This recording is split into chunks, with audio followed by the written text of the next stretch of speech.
you ever had one of those weeks where you feel busy, but you can't pinpoint what you've actually achieved? It turns out our sense of time and productivity don't always align. This week, I've been digging into Off the Clock by Vanderkam, and it's got me thinking, are we measuring productivity all wrong? Let's find out in the 11th PETALS Weekly. So this is the 11th PETALS Weekly. I'm Si Jobling, if you don't already know that. And before we get into the weeds of what's been going on, let's do those scores. Productivity is 4. Enjoyment is 4. Teamwork is 2. But learning is 4. And serenity is a 3. Bringing out an average of 3.4, which is about the same as last week. Let me explain what's been going on. So, based on last week, I managed to shift my focus a bit more. I set myself quite an ambitious goal to get some of the designs in place, the redesigns, and I kind of got there, but not all of what I signed up to do. As I mentioned last week, we've got some redesigns that we want to get ready for the Q1 launch. I've got a fair few views to get through, so I focused on the main journey to create snapshots, get the data for snapshots, and then look at the scores from the snapshots. Pushed it a little bit too far though, so I managed to get the creating snapshot ready, and I also managed to get the scores coming back, but the snapshot detail view is still a work in progress. I did have to push it over the weekend as well, so I planned to have a bit of capacity over the weekend with the family away, but in the end I spent some time with the kids instead, and so I pushed myself on Sunday evening just to kind of get some of these chipped away. Really determined to get my quarterly goal in place by the end of March, that we can relaunch the app with a whole fresh design. So we've got 2 weeks to go with the current commitments and quite a few things to do. So I'm really trying to get my mind to this. So this week I am going to focus on finishing that journey and then hopefully get a little bit look at the user dashboard, but that is my nice to have. Set myself a commitment goal and a stretch goal, which I think is quite a nice way of giving yourself some ambition and some realistic milestones to hit. Teamwork is still quite low because everyone's got so much going on at the moment, but we do have our regular touch point this Friday to do some demos and discussions, so I'm going to make the most of that. And I've actually booked some time off this week as well to focus on this, so it's giving me that flexibility. Serenity is, in that middle ground. I'm feeling okay about stuff, but it's obviously towards the end of any delivery, it feels a bit more stressful. So we have to try harder, don't we? So let's talk learning. This week I've been reading a little bit more about productivity, busyness, and how to organise yourself to get more done. So there's a couple of books I read this week or looked into. One is Off the Clock by Vanderkam. And the other is The Bullet Journal Method by Ryder, Carroll.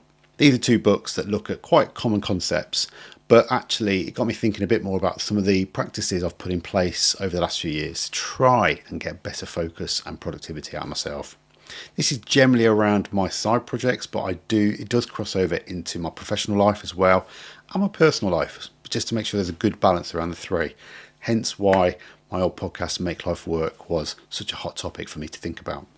But what it got me thinking about was calendars and busyness. So are you a slave to your calendar? It depends on your role. I'm in a managerial role where I do have quite a lot of meetings where I need to go and talk to other managers, other stakeholders, or the teams that I work with. So naturally my calendar gets quite full very quickly. Comparing this to a typical individual contributor calendar, which is a lot lighter, maybe a couple of checkpoints with some teammates or peers, maybe a few team conversations. So it got me thinking about how I can find a better balance so I can do productive stuff in my working day. A couple of things that have worked quite well for me though.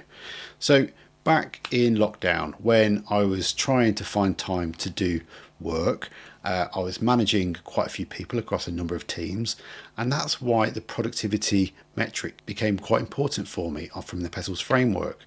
Not only was I having busy times and busy weeks, how productive was I feeling about that week as well? So this is why the P in productivity and PETALS is so important. It is an arbitrary number that you kind of rate yourself out of, but how productive do you feel like you have been in the time frame that you're looking back over? When I was trying to get into more side projects, I even tried a few other concepts like time journaling, and this crosses over a little bit with bullet journaling. But I wanted to understand where I was spending my time on a quite frequent basis and start to look at some trends over time. So I set up a Google Sheet with half-hour units throughout the week, and I could sort of measure what I was doing and just flag it, whether it was a meeting, whether it was some productive time, whether it was downtime. And it was quite nice, especially during lockdown when I was not getting out much, how I was trying to make social time but also carve out productive time for side projects and work at the same time. I also had to be really careful and make sure I made time for fitness and health and downtime with the family and social time. So the time journal concept was quite nice to do that. I time boxed it to a few months so I can see if there were any trends over that time as well, and look for the hot spots of going, well, actually that point is a little bit pointless. I could be watching a lot of TV that I was getting nothing from. That could become side project time. I did find that there might be a lot of work meetings but not actually productive time, so that I can shift things around to make it work. So I could say Monday, Wednesday and Friday were meeting days, Tuesdays and Thursdays were meeting free days.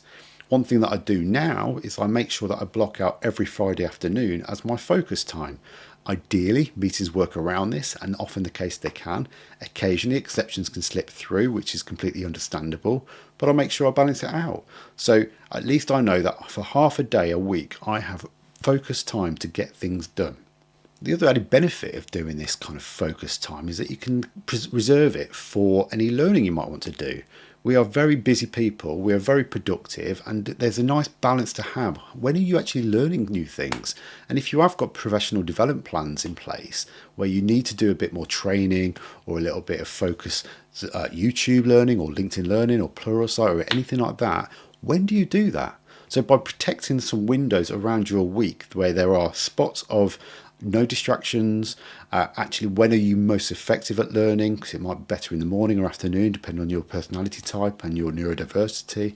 Have a think about where it fits. Pop it in your calendar and try to keep other people away from there. If you need to make the exceptions, move things around, because it is your time that you're protecting, no one else's. So there's my food for thought for this week, and a little bit of a takeaway for you to think about. Where can you protect your focus time? How much time do you spend as a slave to your calendar? Or even can you say no to some of those events as well? Go through your calendar, have a bit of a detox. I do it every quarter as well. Kind of move things around to make it group better. Kind of give myself a bit more focus time or productivity time, give myself some learning time, and make sure that you're working around your peaks and troughs that you can become familiar with from something like a time journal or any other measurements that you might use to measure how effective you are at certain date times of the week or not. My question to you, and let me know in the comments or hit reply. Do you feel busy or do you feel productive? Tell me what you're going through and tell me how you find those little ways of winning your way through this. That's enough for me this week. I'll be back next week, hopefully with some more demos to show you of the new designs and hopefully a few more lessons for you to learn from. Take care and have a great week.